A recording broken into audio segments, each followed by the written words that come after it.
Praise the Lord. இன்றைய பலப்படுத்தும் வார்த்தை எரேமியா 7வது அதிகாரம் 23வது வசனம். Jeremiah chapter 7 verse 23. என் வாக்குக்கு செவி கொடுங்கள், அப்பொழுது நான் உங்கள் தேவனாய் இருப்பேன், நீங்கள் என் ஜனமாய் இருப்பீர்கள்.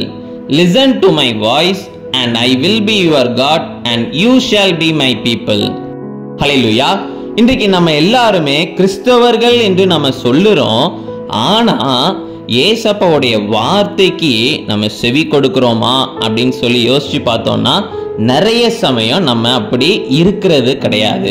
வேத வசனம் சொல்கிறது, ஏசப்பாவுடைய வாக்குக்கு, அவருடைய வார்த்தைக்கு செவி கொடுக்கணும் அப்படின்னு. அவர் உங்களுடைய வாழ்க்கையில வார்த்தையின் மூலமாக உங்களை உருவாக்குகிறார், உங்களை பலப்படுத்துகிறார்.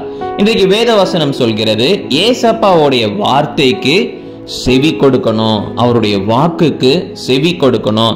எப்படி செவி கொடுக்கணும் அப்படின்னா, அதிகாலையில அவருடைய பிரசன்னத்துக்கு போய் அவர் என்ன பேசுகிறார், அவர் என்ன உங்ககிட்ட சொல்ல விரும்புகிறார் என்று நீங்க செவி கொடுத்து ஆண்டவர்கிட்ட இருந்து அந்த வார்த்தையை நீங்க பெற்றுக்கொள்ளணும். வேத வசனத்தை வாசிக்கின்ற பொழுது, ஏசப்பா அந்த வசனம் மூலமாக என்னோட பேசுங்க அப்படின்னு செவி கொடுக்கணும். ஊழியர்கள் மூலமாக ஆண்டவர் உங்களோட பேச விரும்புவார்.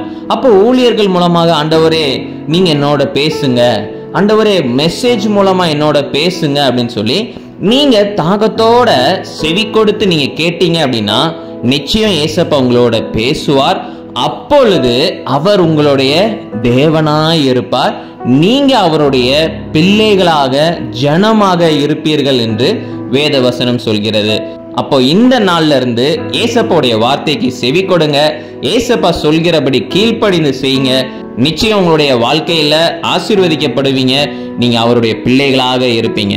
நம்ம எல்லாரும் கண்களை மூடி ஜெபிக்கலாம். எங்களை நேசிக்கிற நல்ல தகப்பனே, ஏசப்பா உங்களுடைய வார்த்தைக்கு பிள்ளைங்க செவி கொடுக்கிறதுக்கு ஆண்டவரே ஏசப்பா தங்களை அர்ப்பணித்து இருக்கிறாங்க. நீங்க பிள்ளைங்களோட பேசுங்க, வார்த்தையின் மூலமாக பேசுங்க ஆண்டவரே ஏசப்பா. நீங்க தகப்பனே பிள்ளைங்களை உருவாக்குங்க, பிள்ளைங்களுக்கு ஆண்டவரே ஏசப்பா நிறைய காரியங்களை கற்றுக் கொடுங்கப்பா, ஆசீர்வதிங்க. இயேசுவின் மூலம் ஜெபிக்கிறோம் எங்கள் ஜீவனுள்ள நல்ல பிதாவே.